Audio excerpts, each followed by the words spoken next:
கிறிஸ்துவுக்குள் பிரியமானவர்களே, ஆண்டவராய் இயேசுவின் நாமத்தினாலே உங்களை நான் வாழ்த்துகிறேன். எல்லாம் சந்தோஷமாக இருக்கீங்களா? உங்கள் அனைவருக்கும் கிறிஸ்மஸ் நல் வாழ்த்துக்களை நாங்கள் தெரிவித்துக் கொள்கிறோம். ஷம்மா ஊழியத்தின் மூலமாக தியான நிகழ்ச்சிக்கு வந்திருக்கிற உங்கள் ஒவ்வொருவரையும் கர்த்தர் அபரிதமாக ஆசீர்வதிப்பாராக. சரி, இந்த நாளிலும் பண்டிகை காலங்களில் எல்லாம் மனமகிழ்ச்சியாக இருப்பீங்க, சந்தோஷமாக இருப்பீங்க. கேக்கெல்லாம் சாப்பிட்டு விசேஷித்த உங்களுக்கு ஆகாரமெல்லாம் நீங்கள் சாப்பிட்டு சொந்த பந்தங்களோடு சந்தோஷமாக இருப்பீங்க. கர்த்தர் உங்களை அபரிதமாக ஆசீர்வதிப்பாராக. வேதத்திலிருந்து ஒரு வசனத்தை வாசித்து தியானிக்கிறதுக்கு முன்பாக தலையை தாழ்த்தி ஜெபிப்போம். அன்புள்ள ஆண்டவரே, அருமையான அந்த வேலைக்காக நன்றி. இன்றைக்கி நாங்கள் தியானிக்கும் போது இந்த வசனத்தின் மூலமாக எங்களோடு கூட பேசும். இயேசுவின் நாமத்தில் ஜெபிக்கிறோம் நல்ல பிதாவே, ஆமென். மத்தேயு எழுதின சுவிசேஷம் 2ஆம் அதிகாரம் 10ஆம் வசனம். அவர்கள் அந்த நட்சத்திரத்தை கண்டபோது மிகுந்த ஆனந்த சந்தோஷம் அடைந்தார்கள். இந்த டிசம்பர் மாதம் வந்தாலே நம்மளுக்கு ஒரு மனமகிழ்ச்சி, சந்தோஷம். அதுலேயும் பார்த்தீங்கன்னா இந்த டிசம்பர் 1ஆம் தேதி ஆனோடனே நிறைய வீடுகளில் ஸ்டார் கட்டி தொங்குறோம், நட்சத்திரத்தை கட்டி தொங்குறோம். வீட்டை அலங்காரம் பண்ணி குடியெல்லாம் வச்சு சீரியல் செட்டு போட்டு கிறிஸ்மஸ் மரத்தை வச்சு அதில் பரிசெல்லாம் தொங்க விட்டு பார்ப்பதற்கு அழகாக இருக்கும். கிறிஸ்துவுக்குள் பிரியமானவர்களே, அப்போ நம்ம ஒரு மனமகிழ்ச்சி, ஒரு சந்தோஷத்தை நாம் என்ன செய்கிறோம், இருக்கிறோம். ஆனால் அந்த சந்தோஷம் நம்மளுக்கு மட்டும் இருக்கக்கூடாது, மற்றவங்களும் சந்தோஷப்படணும். அதாவது வானசாஸ்திரிகள்லாம் கூட்டம் கூட்டமாக தான் பல நாட்கள், மாதங்கள், வருடங்கள் ஒட்டகத்தில் போய் அப்படியே வனாந்தரம் அங்கன்னு போய் இந்த வானத்தை ஆராய்ச்சி பண்ணி நட்சத்திரம் எங்கே இருக்குது, எவ்வளோ தூரம் இருக்குது, வானத்தில் என்னென்ன மாற்றம், அதெல்லாம் ஆராய்ச்சி பண்ணுவாங்களாம். எவ்வளவோ நட்சத்திரம் நைட்டெல்லாம் இருக்குது. திடீர்னு ஒரு நட்சத்திரம், வால் நட்சத்திரம் பெருசாக தெரிஞ்ச உடனே கண்டுபிடிச்சிட்டாங்க, ஏதோ ஒரு ராஜா பிறந்திருக்கிறார். உடனே என்ன செய்கிறாங்க, தன்னுடைய வேலையெல்லாம் விட்டுட்டு பிரயாணத்தை அப்படியே யூட்டர்ன் போட்டு திரும்பி நேராக அந்த நட்சத்திரம் இருக்கிற இடத்த பார்த்து வந்துக்கிட்டே இருக்காங்க. அந்த நட்சத்திரமும் நகண்டு வந்து கொண்டே இருக்கிறது. இதெல்லாம் ஆச்சரியமாக இருக்குல்ல. அதுதான் தேவனுடைய மகத்துவம், தேவனுடைய மகிமை. அதாங்க அவங்க இருதயத்தில் ஒரு ஆனந்த சந்தோஷம். அந்த நட்சத்திரத்தை பார்த்த உடனே மிகுந்த ஆனந்த சந்தோஷம். இப்போ நட்சத்திரம் போய்கிட்டே இருக்கு, இவங்களும் வந்து கொண்டே இருக்கிறாங்க. வந்து கொண்டே இருக்கும்போது திடீர்னு இவங்க பார்வை நட்சத்திரத்தை விட்டு நேராக எருசலேம் பார்க்க ஆரம்பிச்சிருச்சு. இவங்க என்ன நினச்சிக்கிட்டாங்க, ராஜா தானே பிறக்கிறாரு, அப்போனா அரண்மனையில் தான் பிறக்கணும்னு சுயமாக திங்க் பண்ண ஆரம்பிச்சிட்டாங்க. என்னைக்கு சுயம் உள்ள வருதோ அன்னையோட அவங்களுக்கு முடிஞ்சது. சுயத்துக்கு மட்டும் இடம் கொடுக்காதீங்க. தேவனுடைய சித்தம், தேவனுடைய வழி நடத்துதலுக்கு முக்கியத்துவம் கொடுங்க. இங்கே எருசலேமுக்கு வராங்க, ஏரோதுகிட்ட போய் கேட்குறாங்க, யூதருக்கு ராஜாவாக பிறந்திருக்கிறவர் எங்கே? அவனுக்கு வயிறு கலங்கிருச்சு. நான் ராஜாவாக இருக்கும்போது இன்னொரு ராஜா பிறந்திருக்கிறாரு, அது எப்படி பாருங்க. இவங்க நட்சத்திரத்தை பார்க்காம அவங்க பார்வை மாம்சத்தில் அங்கே எருசலேமை பார்த்ததுனால எருசலேம் நகரத்தார் யாவரும் கலங்கி, ஏரோது கலங்கி 2 வயசுக்குள்ள பிள்ளைகளெல்லாம் கொலை செஞ்சு ரமாவிலே கூக்குரல் கேட்கப்பட்டது என்று எரேமியா தீர்க்கதரிசி சொன்ன வார்த்தை அங்கே நிறைவேறுது. கூக்குரல். இவங்க செய்கிற தப்பு எவ்வளோ சின்ன பிள்ளைகள் உயிரை வாங்கியிருக்கு பார்த்தீங்களா? இன்றைக்கி நிறைய பேர் அப்படிதான் ஆண்டவரை விட்டுட்டு உலக மக்களையும் உலக சூழ்நிலையும் தான் பார்க்குறாங்க. கர்த்தர் என் பிஸ்னஸை ஆசீர்வதிப்பார், கர்த்தர் என் பிள்ளைக்கு நல்ல இடத்தை காண்பிப்பார், கர்த்தர் என்னை உயர்த்துவார், மேன்மைப்படுத்துவார், கர்த்தர் எனக்கு கேடகம். உதடு தான் சொல்லும், உள்ளம் பார்த்தீங்கன்னா அவங்க சூழ்நிலைகளும் அவங்களுடைய விருப்பத்தை தான் தேடும். பாருங்களா, இங்கு அவங்க செய்கிற காரியம் எருசலேமை பார்த்ததுனால தான் இவ்வளவு பிரச்சனை வந்தது. உடனே அவங்க சொல்கிறாங்க, இல்லைப்பா நீங்கள் போய் பாருங்கள், இயேசு பார்த்தா இன்ஃபார்ம் பண்ணுங்கள், நானும் வரேன்னு அனுப்பி விட்டாங்க. அப்போ எருசலேமை விட்டு வெளியே வராங்க, மறுபடியும் அந்த நட்சத்திரம் வழி நடத்துது. ஒருவேளை நீங்கள் உங்கள் கண்கள் மாம்சத்திலேயோ உலகத்தையோ பார்த்து பிரச்சனையில் சிக்கி கொண்டீங்கன்னா முதல்ல அந்த பிரச்சனையை விட்டு வெளியே வாங்க. விடிவெளி நட்சத்திரமாக இயேசு உங்களுக்கு முன்பாக பிரகாசித்து உங்களை வழி நடத்துவார். அவங்க எருசலேமை விட்டு வெளியே வராங்க. வெளியே வந்த பிறகுதான் மறுபடியும் அந்த நட்சத்திரத்தை பார்க்குறாங்க. அந்த நட்சத்திரம் நகண்டு போகுது. கரெக்டாக பாருங்கள், இயேசு இருந்த இடத்துக்கு மேலே வருது, நின்றுது. நட்சத்திரம் போக மாட்டேங்க, நின்றுது. கிறிஸ்துவுக்குள் பிரியமானவர்களே, பேதுருவையும் பாருங்களேன். இயேசுவை பார்த்துக்கிட்டு இருக்கும்போது கடல் மேலே அப்படியே நடந்து வரான். திடீர்னு அவன் கண்ணு பாருங்கள், இவ்வளோ அலைகளாக இவ்வளவு இதாக சீற்றம் பார்த்தான், டவுகடின்னு உள்ள விழுந்துட்டான். ஆண்டவரே நிரட்சியம். உங்கள் கண்கள் யார் மீது பதிக்கப்பட்டு இருக்கிறது? எனக்கு ஒத்தாசை வரும் பர்வதங்களுக்கு நேராக என் கண்களை ஏறெடுக்கிறேன் என்று தாவீது சொன்னானே. உங்கள் கண்கள் ஒத்தாசை வரும் பரத்துக்கு தான் நேராக இருக்கணும். மனுஷனை பார்க்காதீங்க, சூழ்நிலைகளை பார்க்காதீங்க. இவன் எனக்கு செய்வான், அவா எனக்கு செய்வான். மனுஷனை பார்க்காதீங்க, விழுந்து போய் விடுவீர்கள். உங்களை படைத்த தேவனை நோக்கி பாருங்கள், கர்த்தரை நோக்கி பாருங்கள். கிறிஸ்துவுக்குள் பிரியமானவர்களே, சரி, இரண்டாவதாக ஏன் ஸ்டாரை கட்டி தொங்குறோம்னா, அந்த 9வது வசனத்தை வாசித்தீங்கன்னா, இதோ அவர்கள் கிழக்கிலே கண்ட நட்சத்திரம் பிள்ளை இருந்த ஸ்தலத்துக்கு மேல் வந்து நிற்கும் வரைக்கும் அவர்களுக்கு முன் சென்றது. அந்த நட்சத்திரம் போய்கிட்டே இருக்கு. இயேசு பாலகன் பிறந்த இடத்துக்கு மேலே நின்றுது.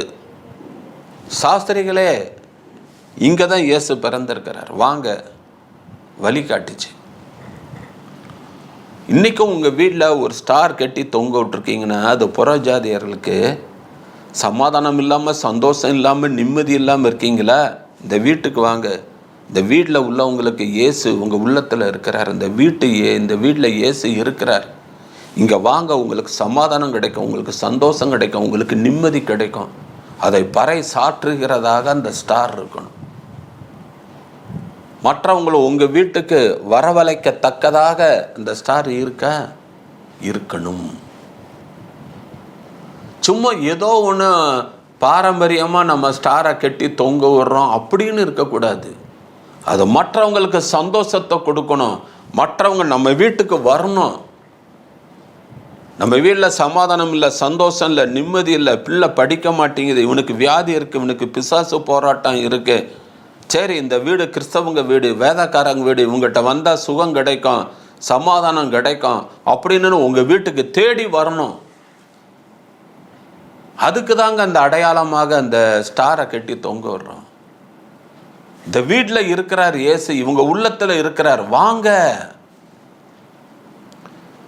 இயேசு எந்த இடத்துல இருந்தாலும் ஜனங்கள் ஓடி போகிறாங்க. திரளான ஜனங்கள், அவர் வனாந்தரத்தில் இருந்தாலும் சரி, பட்டணங்களில் இருந்தாலும் சரி, எந்த வீட்டில் இருந்தாலும் ஜனங்கள் ஓடி போகிறாங்க. அது போல தான் உங்கள் வீட்டில் ஸ்டாரை கட்டி தொங்க விட்டிங்கன்னா ஜனங்கள் வரணும் உங்கள் வீட்டுக்கு, விடுதலை பெற, சமாதானம் பெற, சந்தோஷம் பெற, ஜெபத்துக்கு பதில் கிடைக்க வரணும் உங்கள் வீட்டுக்கு. வராங்களா? அதுதாங்க கிறிஸ்மஸ். சரி, மூணாவதாக வசனம் 11 வாசித்தீங்கன்னா, அவர்கள் அந்த வீட்டுக்குள் பிரவேசித்து பிள்ளையும் அதன் தாயாகிய மரியாளையும் கண்டு சாஷ்டாங்கமாய் விழுந்து அதை பணிந்து கொண்டு, ஆண்டவரை பணிந்து கொள்ளணும். அந்த ஸ்டார் எதுக்கு தொங்க வர்றோம்?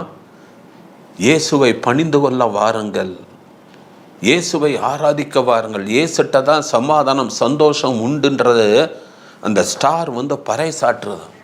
சமாதானம் இல்லையா, சந்தோஷம் இல்லையா, நிம்மதி இல்லையா, எந்த கோவிலுக்கு போய் எந்த பரிகாரம் செஞ்சியும், எவ்வளோ சரீரத்தை வருத்தி என்ன செஞ்சாலும் உங்களுக்கு சமாதானம் சந்தோஷம் இல்லையா, இயேசுட்ட வாங்க, அவரை பணிந்து கொள்ளுங்கள், அவரை நோக்கி கூப்பிடுங்கள். அவர் தான் உலக ரட்சகர், அவர் தான் உலக மீட்பர், அவர் தான் பரிகாரி, அவர் தான் உங்கள் நோயை குணமாக்குவார், அவர் தான் உங்களுக்கு சமாதான சந்தோஷம் கொடுப்பார். உலகம் உங்களுக்கு சமாதான சந்தோஷம் கொடுக்காது. அப்படியே அந்த உலகம் உங்களுக்கு சந்தோஷம் சமாதானம் கொடுத்தாலும் கொஞ்ச நிமிஷம், கொஞ்ச நாளுக்கு தான். பின்பு அதே கவலை, அதே பிரச்சனை வந்து விடுகிறோம். ஆனால் இயேசு ஒருவர் தான் உங்களுக்கு நிரந்தர சமாதானம், சந்தோஷத்தை கொடுப்பார். மறந்து போகாதீங்க கிறிஸ்துவுக்குள் பிரியமானவர்களே. இங்கு அதைத்தான் பார்க்குறோம். நட்சத்திரத்தை நம்ம வீட்டில் கெட்டி தொங்குறதுக்குடைய அடையாளமே தான். நட்சத்திரத்தை பார்த்தா அவங்க சந்தோஷம் அடையணும். இவங்க இல்லத்தில் இயேசு பிறந்திருக்கிறார், சமாதானத்தையும் சந்தோஷத்தையும் பெற்றுக்கொள்ளுங்கள் என்று பறைசாற்றணும்.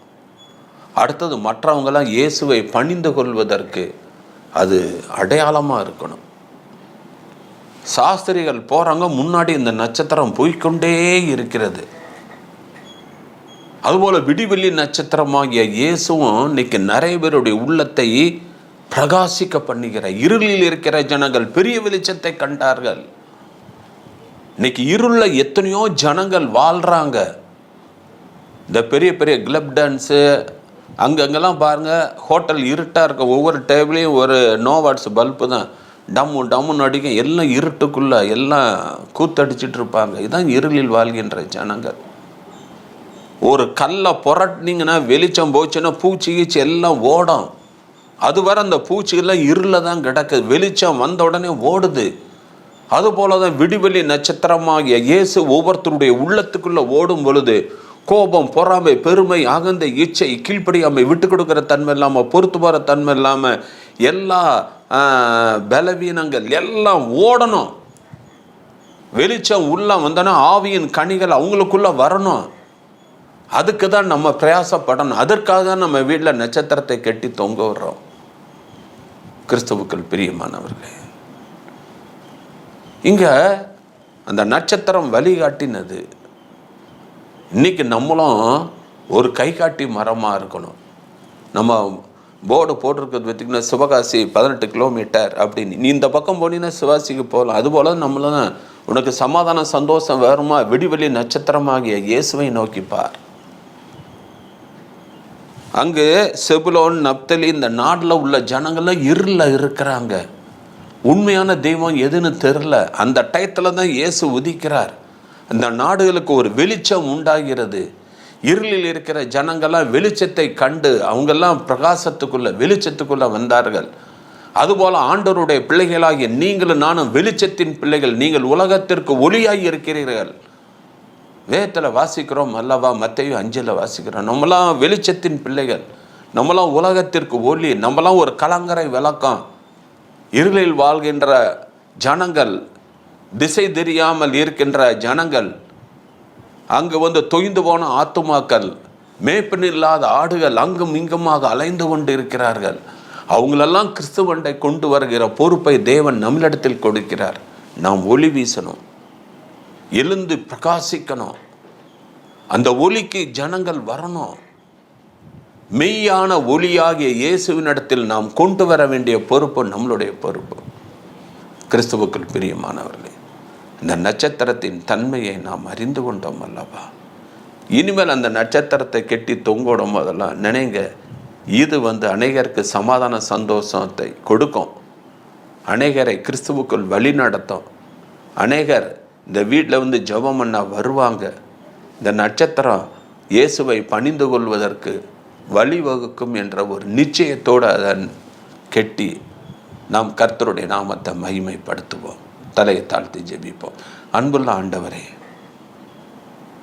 ஒவ்வொரு வீடுகளிலும் அந்த ஸ்டாரை கெட்டி ஏன் தொங்க விடுறோம், அதனுடைய முக்கியத்துவம் என்ன என்பதையெல்லாம் நாங்கள் அறிந்து கொண்டோம் சுவாமி. விடிவெளி நட்சத்திரமாகிய நீர் ஒவ்வொருடைய உள்ளத்திலும் இல்லத்திலும் பிரகாசித்து அவர்களும் மெய்யான சமாதானம், சந்தோஷம் பெற்று ஆனந்த சந்தோஷம் அடைய கிருபை தாரும். இருளில் இருக்கிற ஜனங்களாம் பெரிய வெளிச்சத்தை காண வேண்டும். அதற்காக தானே ஆண்டவரே இந்த உலகத்திற்கு வந்தீர். பூமியிலே சமாதானம், மனுஷர் மீது பிரியமும் தேவனுக்கு மகிமையும் உண்டாகட்டும் ஆண்டவரே. பூமியில சமாதானம் உண்டாகட்டும் ஆண்டவரே. சமாதானம் இல்லாமல் தவிக்கின்ற நாடுகள், தேசங்கள், குடும்பங்கள், சபைகள் எல்லாம் சமாதானம் உண்டாகட்டும். ஏனென்றால் நீர் சமாதான பிரபு அல்லவா. நீங்கள் அப்படி செய்யப்பற கிருபைக்காக நன்றி. இயேசுவின் நாமத்தில் ஜெபிக்கிறோம் நல்ல பிதாவே, ஆமென். கிறிஸ்துவுக்குள் பிரியமானவர்களே, இந்த செய்தி மிகவும் பிரயோஜனம் உள்ளதாக இருக்கும் என்று நான் நினைக்கிறேன். உங்களுக்காக நாங்கள் ஜெபிக்கிறோம். உங்கள் ஜெபத் தேவைகளை எங்களுக்கு தெரியப்படுத்துங்கள். God bless you.